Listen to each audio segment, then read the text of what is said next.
సుమన్ టీవీలో మీ business promotions కోసం ఈ కింది నెంబర్ను సంప్రదించగలరు.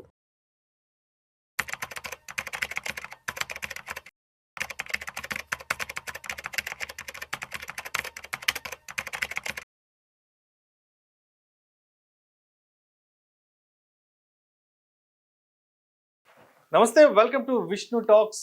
నేను మీ విష్ణు. ప్రస్తుతం నాతో పాటు NISM and CRISIL certified wealth manager Revanth Chalamala ఉన్నారు. వారితో మాట్లాడదాం. నమస్తే రేవంత్. నమస్తే sir. Revanth, welcome to Vishnu talks. Thank you. So మార్కెట్లు ఏ రేంజ్ లో పడుతున్నాయో చూస్తున్నాం. ఆల్మోస్ట్ ఒక సంవత్సరం, 1.5 సంవత్సరం వెనక్కి వెళ్ళిపోయినట్టున్నాయి మార్కెట్లు.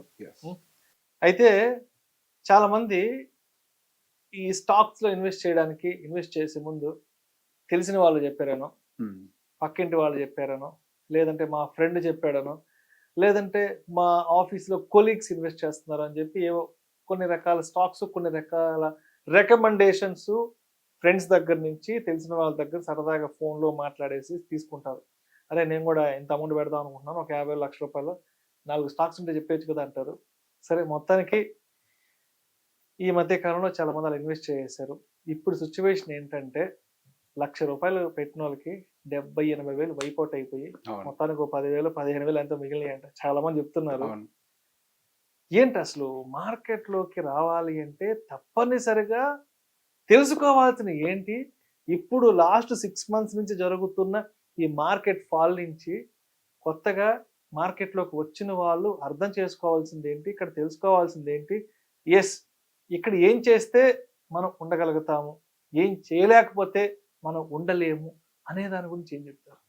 మార్కెట్ గురించి ఎక్కడ నేర్చుకోవాలండి, మార్కెట్ ప్రిడిక్షన్ ఎలా చేయాలండి, మార్కెట్లో స్టాక్స్ని ఎలా ఐడెంటిఫై చేయాలండి, మోస్ట్ కామన్ క్వశ్చన్స్. నేను అందరికీ చెప్తాను, అది ఒకళ్ళు నేర్పిస్తే వచ్చేది కాదు, మార్కెట్లో ఉండి నేర్చుకుంటూ వచ్చేది. నేను ఒక FNO ట్రేడర్ని, కానీ నేను ఎప్పుడు FNO రిలేటెడ్గా మాత్రం ట్రైనింగ్స్ కండక్ట్ చేయను అని చెప్పి నేను శపథం తీసుకుంటాను.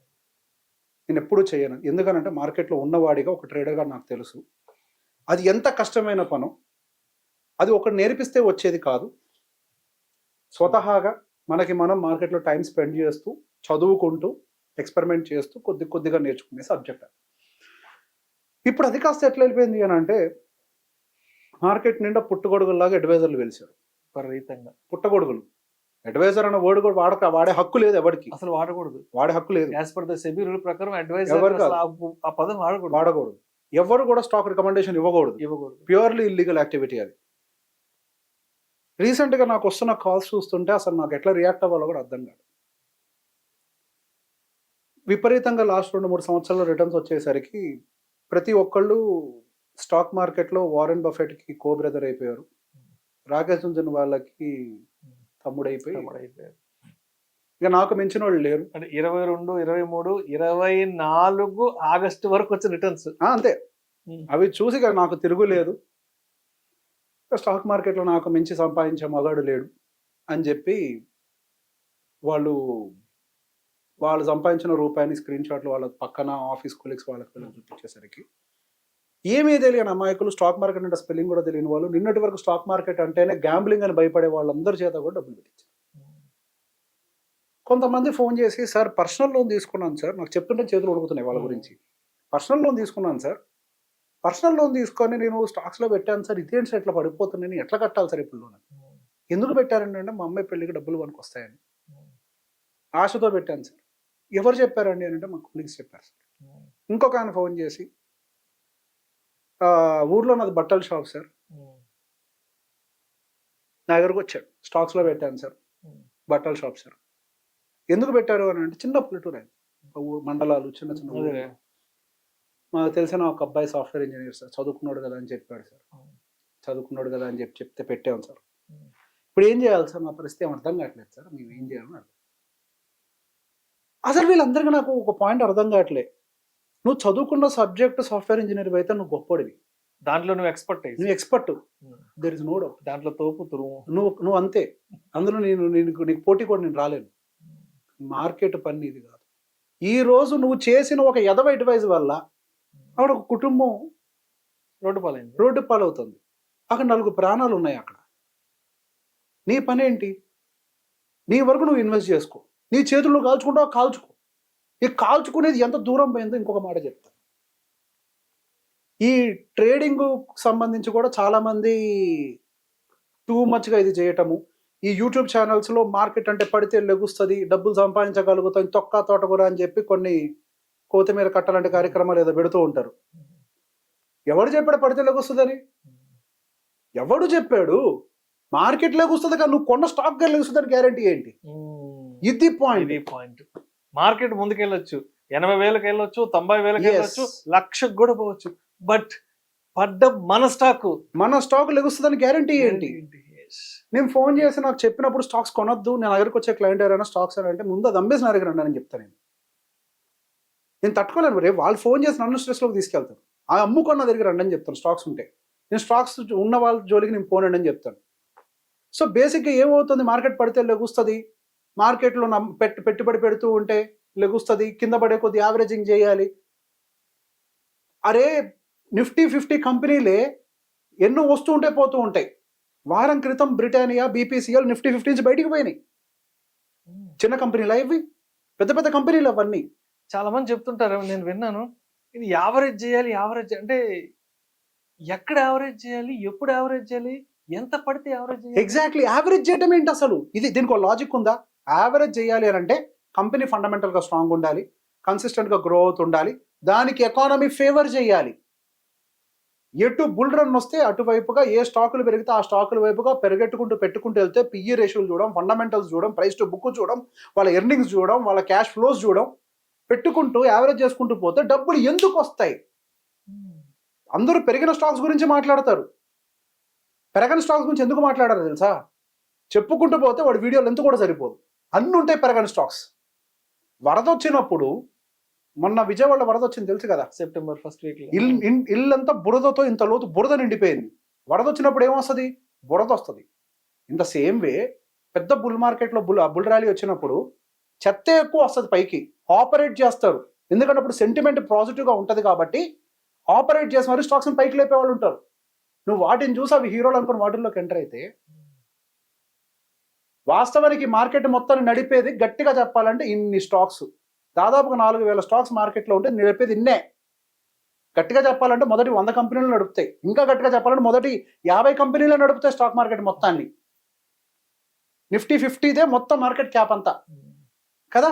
మార్కెట్ పెరుగుతుంది కరెక్టే, కానీ నువ్వు పెట్టిన స్టాక్ అక్కడ ఉంటుంది అంటే అది గ్యారంటీ. ఎగ్జాక్ట్, ఇది పాయింట్. కాబట్టి ఎప్పుడైనా నువ్వు నిజంగా నువ్వు ఎవరికైనా బాగు కోరుకునేవాడివి అయితే స్టాక్లో కాదు నువ్వు పెట్టమనాల్సింది. అసలు ఫస్ట్ అది నీ పని కాదు. అసలు నువ్వెవడివి చెప్పడానికి? నువ్వెవడివి అసలు చెప్పడానికి? కింద కామెంట్లు పెడతారు, నీకు దమ్ముంటే స్టాక్ పేరు చెప్పు, నీకు దమ్ముంటే ఫండ్ పేరు చెప్పని. నాకు దమ్ము లేదు స్వామి, నేను చెప్తే రేపు నీకేమన్నా జరిగితే నీ బాధ్యత తీసుకోలేను. ఇంకొక ఓవర్ యాక్షన్ బ్యాచ్ ఉంటుంది కామెంట్స్ బ్యాచ్ లో, నీ ప్రాఫిట్ అండ్ లాస్ అకౌంట్ చూపించు. ఇప్పుడు ఏందో వాళ్ళ బాధ నాకు అర్థం కాదు.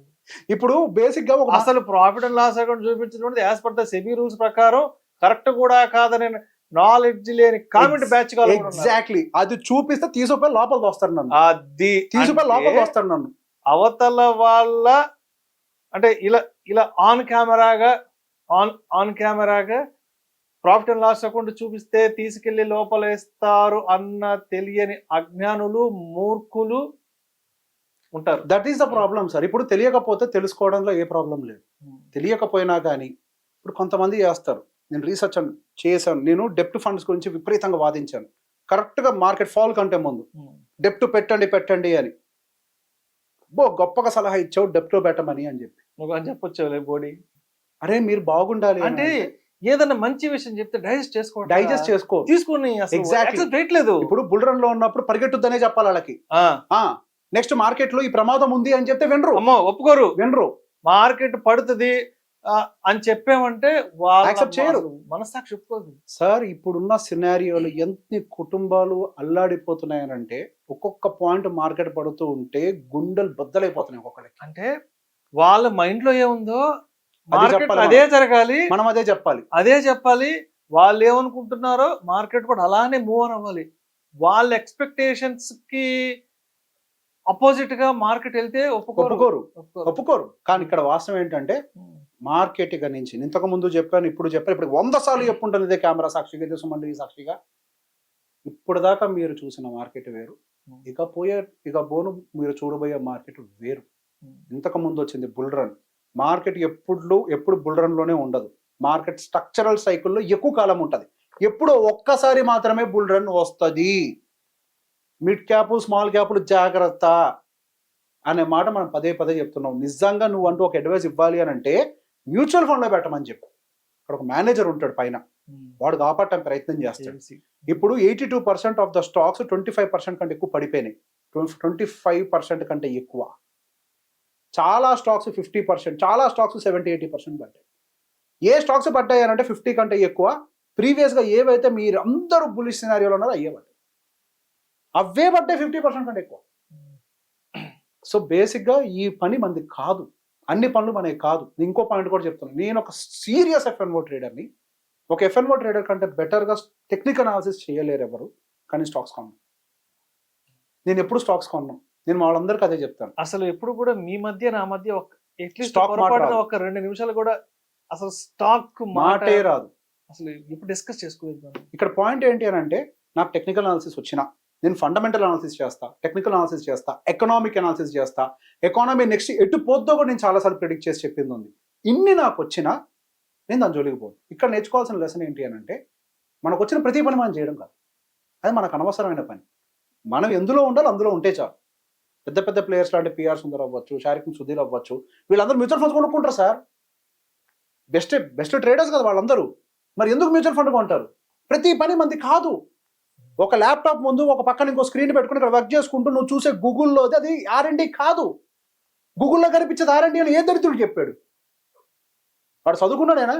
ఇక్కడ సమస్య ఏంటంటే సార్, ఇప్పుడు లైసెన్స్ ఉన్నోడికే 100 నియమాలు, చదువుకున్నోడికే కదా విజ్ఞత, చదువుకోలేనోడికి అసలు నియమాలే లేవు. నోటికి వచ్చిందల్లా వాగుతాడు. వాడెవడు యూట్యూబ్లో చెప్పాడనంట 5 స్టార్లో ఉన్నది పెట్టమని చెప్పి.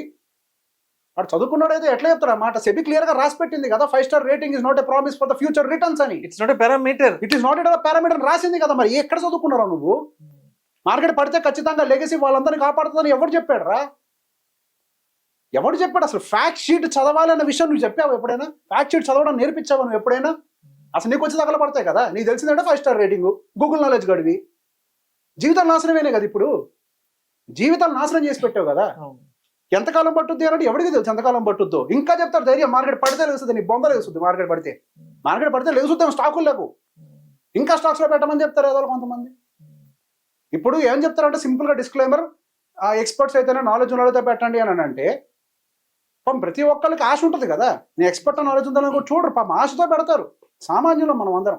సార్ ఒక్క మాట చెప్పనా, ఈ భారతదేశంలో ఎక్కువ మంది మధ్యతరగతిలో మిగిలిపోవడానికి గల కారణం ఏంటి అని అంటే, వాళ్ళు సంపాదించలేకపోవడం కాదు.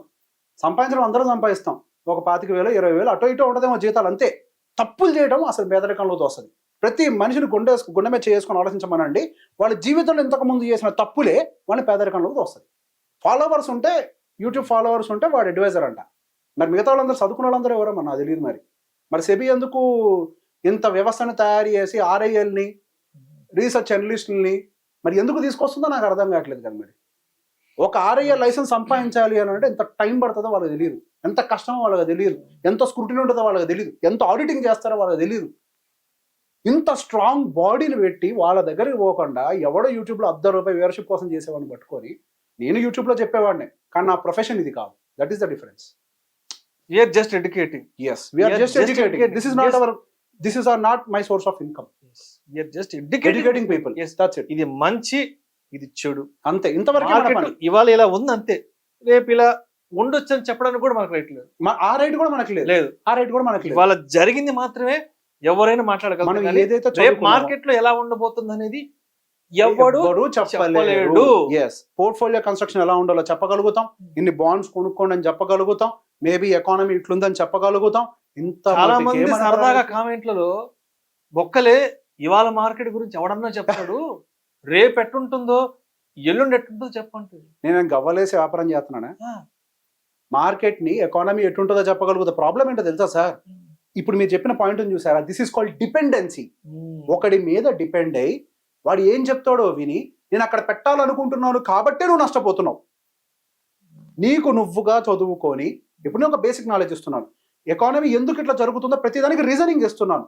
నువ్వు అన్ని అర్థం చేసుకొని నీకు నువ్వుగా అనాలిసిస్ మొదలు పెడితే ఆ కామెంట్ నువ్వు పెట్టావు కదా, నీకు నువ్వు చదువుకున్న పాయింట్ అది, నువ్వు కామెంట్ పెట్టడం నాకు సమస్య కాదు, ఏమైనా పెట్టుకో, నేను కేర్ కూడా చేయను నువ్వు చేసేదానివి, నీకే 10 నిమిషాలు టైం వేస్ట్. నువ్వు చదువు, నేను ఎందుకు చెప్తున్నాను ఇంత ఘనంగా ఎక్స్ప్లెయిన్ చేస్తూ. అక్కడ యూఎస్లో వీకెండ్ అవుతుంది అంటానికి 10 కారణాలు చెప్పాను నేను, ఇండియాలో వీక్ అవుతుంది అంటానికి 10 కారణాలు చెప్పాను నేను. ఎకానమీని అర్థం చేసుకొని నువ్వు చేయ పని. ఏమైనా ట్రేడర్, నువ్వు ఇన్వెస్టర్ మామా, నువ్వు ఎందుకు దీని గురించి ఆలోచిస్తున్నావు? రేపెట్టుకోవద్దు, ఎకానమీని అర్థం చేసుకుని అక్కడ పెట్టుబడి ఎదుగుతావు. ఈ సోదంతా ఎందుకు డిపెండ్ అవుతున్నావు? నాలాంటి మీద వాళ్ళంటి మీద ఎందుకు డిపెండ్ అవుతున్నావు? నీకు టైం లేదా? అడ్వైజర్కి దగ్గరికి ఇచ్చారు, వెళ్ళిపో, there is no problem. Adviser will help you. RI వాళ్ళు ఉన్నారు, రీసెర్చ్ అనలిస్టులు ఉన్నారు. నీకు నిజంగా స్టాక్ రికమెండేషన్ కావాలా, రీసెర్చ్ అనలిస్ట్ దగ్గరికి వెళ్ళు, వాళ్ళని చెప్పి ట్రాక్ చేస్తారు, వాళ్ళు స్టాక్ రికమెండేషన్ ఇస్తారు. ఫ్రీక్వెంట్ ఆడిటింగ్ ఉంటుంది, వాళ్ళని తప్పు చేస్తే వాళ్ళ లైసెన్స్ క్యాన్సిల్ ఉంటుంది, స్కానింగ్ ఉంటుంది, ప్రతి ఒక్కటి ఎవ్రీ ఇయర్ ఆడిట్ సబ్మిట్ చేయాలి, ఏం జరిగిందో ఎవ్రీ కాల్ వాళ్ళు సబ్మిట్ చేయాలి, వాళ్ళ ఫైనాన్షియల్ ట్రాన్సాక్షన్స్ అంతా కూడా ఫైనాన్షియల్ ట్రాన్సాక్షన్ సబ్మిట్ చేయాలి. ఇంత ఉంది కదా, మెయిల్స్ ఆడిటింగ్ ఉంటుంది, మొత్తం ఆడిటింగ్ ఉంటుంది. అనాథరైజ్డ్ పీపుల్ దగ్గరికి వెళ్ళకండి, వాళ్ళ నమ్మకండి అని చెప్పి ప్రభుత్వం మైకులు వేసుకొని ముత్తుకుంటుంటే ఇప్పుడు ఎవరిది తప్పు చెప్పండి? తప్పెవరిలో ఉంది? ఇప్పుడు మొత్తుకుంటుంది. ఈ మధ్య ఫోన్ లో కూడా వస్తుంది కదా, అన్నిటికీ అవ్వకండి ఐవీఆర్ చెప్తుంది కదా. ఇట్లాంటి వాళ్ళ వల్లే బేసిక్ మనం జాగ్రత్తగా ఉంటాం. నిద్ర లేచి ప్రభుత్వము ప్రజల్ని జాగృతం చేయడానికి, చైతన్యవంతులు చేయడానికి, అరే బాబు ఇలా మోసపోకండి రా అని ప్రతిరోజు ప్రభుత్వం ఏదో ఒక మాధ్యమాల ద్వారా ప్రజల్ని ఎడ్యుకేట్ చేస్తూనే. మనం చెప్పేది కూడా అదే కదా, మనం కూడా చెప్పకండి రా అట్లా. కానీ మంచి విషయం వినం, నచ్చదు, మాకు నచ్చదండి, మీరు మంచి విషయాలు చెప్తున్నారు, మాకు నచ్చదు. మంచి విషయం మాట్లాడడం అనేది ఇవాళ ప్రపంచంలో అత్యంత నేరం లాంటిది. మంచి విషయం చెప్పామంటే అరే బాబు అటువైపు వెళ్ళకరా, ఏదో ప్రమాదం పొంచి ఉంది అంటే ఎవరు చెప్పడానికి? హూ ఆర్ యూ, నువ్వెవరు నాకు చెప్పడానికి అంటున్నారు. నేను ఒక డైలాగ్ చెప్పేవాడిని సార్, కళ్ళు నెత్తిన పెట్టుకొని నడుస్తూ ఉంటే కింద గోతులు ఉంటాయి, గుంటలు ఉంటాయి. కళ్ళు నేల మీద పెట్టుకొని నడుస్తూ పోతేనే పైదాకా వెళ్తాం. ఎవడు నష్టపోతాడు అని అంటే పెద్ద మూటను మాత్రమే చూసిన వాడే నష్టపోతాడు. కానీ ఆ మూటను అందుకోవటం కోసం వెళ్ళే ప్రాసెస్ ఉంటుంది చూసారా, ఆ ప్రాసెస్ ని అర్థం చేసుకొని స్టెప్ బై స్టెప్ ఎక్కేవాడు మూట దాకా చేరతాడు. లేనోళ్లే పోగొట్టుకుంటాడు. ఇంతకు మించి మంచి విషయాలు మాట్లాడుకోవడం మనకి టైం వేస్ట్. ఇంతటితో క్లోజ్ చేద్దాం విషయం, సరేనా? ఇప్పటికే చాలా ఎక్కువ, అంటే మన దృష్టిలో మంచి విషయాలు, అవతల వాడి దృష్టిలో చెడ్డ విషయాలు, కాబట్టి టాక్ షోకి ఈ ఎపిసోడ్ కి క్లోజ్ చేద్దాం. Thank you so much. Thank you sir.